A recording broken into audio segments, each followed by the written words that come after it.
Olá! Mais uma vez aqui estamos com o nosso programa Os Gideões, convidando você a vir conosco estudar a Palavra de Deus, ver o que a Palavra de Deus nos fala sobre o presente e o futuro. Sim, o que a Palavra de Deus nos fala sobre o final dos tempos, como as coisas estão acontecendo de acordo com as Escrituras, como estamos chegando perto do final dos tempos ou do final dos séculos, como a palavra nos diz. No programa de hoje, conversaremos sobre mais um dos sinais da vinda de Jesus, a multiplicação da iniquidade. O que é iniquidade? Como podemos ver a multiplicação da iniquidade nos nossos dias? Vamos ver? Deixe o seu coração aberto para o Espírito Santo lhe falar. O programa Os Gideões está começando.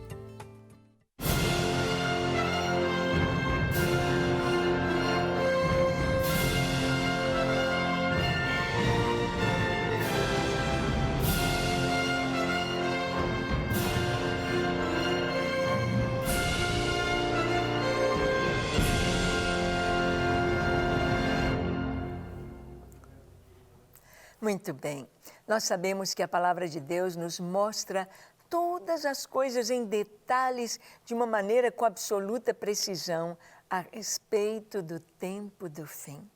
Esse tempo em que as Escrituras desde o início nos mostram que Deus não foi pego de surpresa com o planeta Terra entrando, podemos dizer, em decadência física.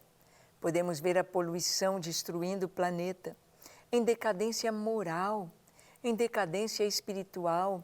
Deus não foi pego de surpresa. As Escrituras nos mostram que o Senhor já previa todas estas coisas. O Senhor já nos mostra todo o cenário de hoje, no século 21, dessa data de hoje, e o Senhor nos mostra o futuro. Os discípulos perguntaram para Jesus quais seriam os sinais da sua vinda. E ele diz que haveria de se multiplicar a iniquidade, que o amor de quase todos se esfriaria. Hoje nós vemos que, se você conta uma historinha de final feliz, parece que as pessoas não estão satisfeitas. Parece que até mesmo as crianças, lá nas lojas de brinquedos, elas já não são atraídas por uma bonequinha simples, romântica, por brinquedos suaves, mas os meninos já estão procurando brinquedos que falam de violência, que falam das coisas ocultas, das trevas. As crianças já estão sendo levadas através dos desenhos animados, através dos filmes produzidos para a infância, já sendo levadas para a pornografia, para a feitiçaria, para a violência. A violência. E nós sabemos que a violência gera violência. E a violência, ela vai destruindo o amor. Ela vai tirando, fazendo minar o amor nos corações. Vamos ler o que está escrito em Mateus capítulo 24, nos versículos 12 e 13. Diz assim: E por se multiplicar a iniquidade, o amor se esfriará de quase todos. Aquele, porém, que perseverar até o fim, esse será salvo.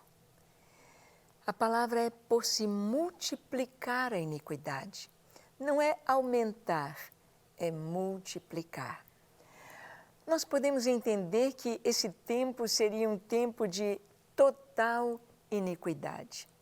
O pecado, ele é aquilo que é praticado, mas a iniquidade é aquilo que continua no coração, é aquela fonte que gera o pecado, é a iniquidade. E por se multiplicar a iniquidade, o amor vai se esfriar de quase todos.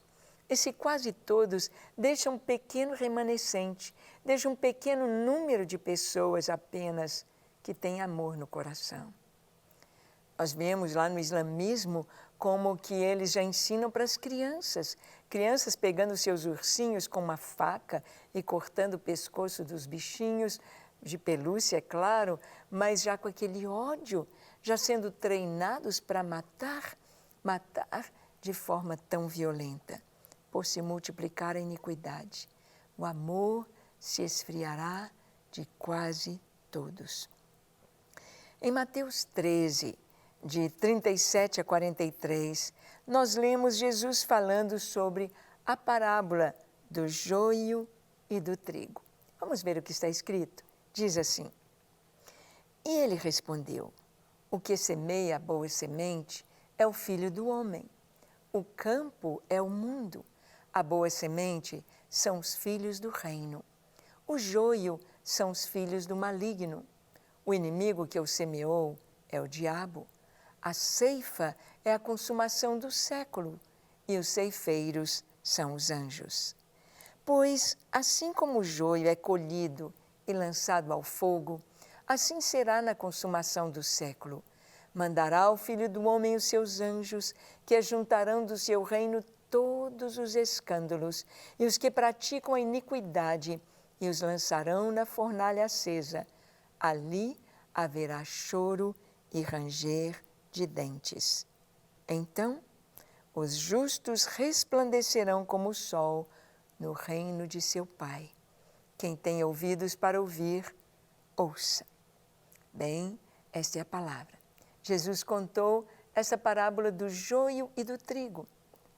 Ele disse que em um campo, em uma fazenda, o dono da fazenda semeou o trigo, mas de noite veio um inimigo e semeou o joio. Foram crescendo ambos juntos, o trigo e o joio. E os ceifeiros disseram: Senhor, quer que arranquemos o joio? Ele disse: Não, deixa crescerem juntos o joio e o trigo, para que vocês, ao arrancar o joio, não arranquem junto o trigo. E no tempo da ceifa serão separados. São duas ervas, são duas plantas muito semelhantes. O joio tem a sua espiga tão parecida com a do trigo, mas quando o trigo está maduro, ele se curva ao peso dos grãos e o joio continua de pé. É fácil distinguir, porque o trigo abaixou a sua cabecinha. O trigo tem humildade, o trigo tem peso de frutos, mas o joio é vazio e continua de pé. É o orgulho, é a vaidade. E Jesus explicou a parábola dizendo que o joio são os filhos do diabo, semeados no campo.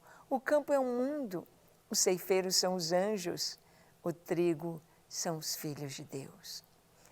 E aqui o Senhor disse que, no final, todos os que praticam a iniquidade serão tirados, serão ceifados e lançados na fornalha.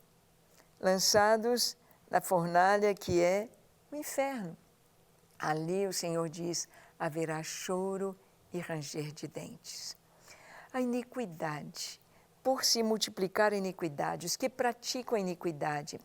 Hoje nós vemos a igreja está aberta, tem tantas pessoas, igrejas como a nossa igreja, com um número tão grande de membros. Mas será que todos são realmente trigo? Sabemos que não. Sabemos que há joio no meio do trigo. Jesus separou apenas 12 discípulos e no meio dos 12 havia um que não era trigo. Jesus mesmo disse: há no nosso meio um que é filho do diabo. A iniquidade está ligada a isso, a essa fonte de pecado. Muitas pessoas estão na igreja, mas não deixaram o pecado, não deixaram a iniquidade. Não são trigo, mas joio no meio do trigo. E a palavra nos diz que com a iniquidade crescente, o que haveria? Falta de amor. A falta de amor. Nós vamos ver hoje os cristãos sendo perseguidos. Perseguidos de uma forma tão cruel. Quero passar para você que mais de 245 milhões de cristãos hoje sofrem algum tipo de perseguição. São 50 países onde a perseguição é mais severa. O cristianismo é a religião mais perseguida do mundo hoje. O cristianismo Entre os cristãos, em muitos lugares, eles não têm o seu direito de liberdade religiosa garantido. Não têm, não podem pregar. Nós podemos ver isso até na própria Europa. Na Europa, berço do cristianismo, da reforma, da expansão em missões, hoje sendo proibido pregar o Evangelho. Em muitas dessas nações, a conversão ao cristianismo é proibida por conta de ameaças vindas do governo ou de grupos extremistas. O próprio governo. No Nepal, não se pode reunir nos lares, não se pode pregar nas praças, assim como em Angola foi proibido agora, não pode ter células, não podem pregar nos mercados, nas praças, nas ruas, não podem distribuir folhetos. E há muitas desculpas para tudo isto, mas há uma perseguição aos cristãos. E essa perseguição envolve prisão, tortura e morte. Muitos cristãos são forçados a deixar as suas casas ou empregos por medo da violência que pode alcançá-los. Isso é tão comum na África. Quantos ali no Sudão têm de sair? Quantos ali na Eritreia, na Somália, no próprio Senegal, na região norte da África, onde a maioria é islâmica? Muitos são agredidos fisicamente ou até mesmo mortos por causa da sua fé. Quantos são queimados, linchados, decapitados pelo simples fato de serem cristãos. Muitos são presos, interrogados e por diversas vezes torturados por se recusarem a negar Jesus. O que o inimigo quer é isso. Negue Jesus e você está livre. Este é um tempo que nós estamos vivendo. Um tempo de mártires, um tempo de assumir a fé, porque a iniquidade multiplicando tem diminuído o amor. E então, vamos orar? Feche os seus olhos, curve a sua fronte, se for possível, se ajoelhe. Ore comigo dizendo: Senhor, eis-me aqui em Tua presença. Eu abro o meu coração para receber a Tua graça, o Teu amor, a Tua unção, para viver e perseverar até o fim. Abençoa-me, recebe-me, a mim, a minha casa, para que eu possa ser fiel ao Senhor enquanto viver. Em nome de Jesus. Amém, amém e amém. Graças a Deus. É tão bom orar e saber que Deus nos ouve. Que você seja firme em suas convicções, na sua fé. Esteja pronto a dar a sua vida por Cristo.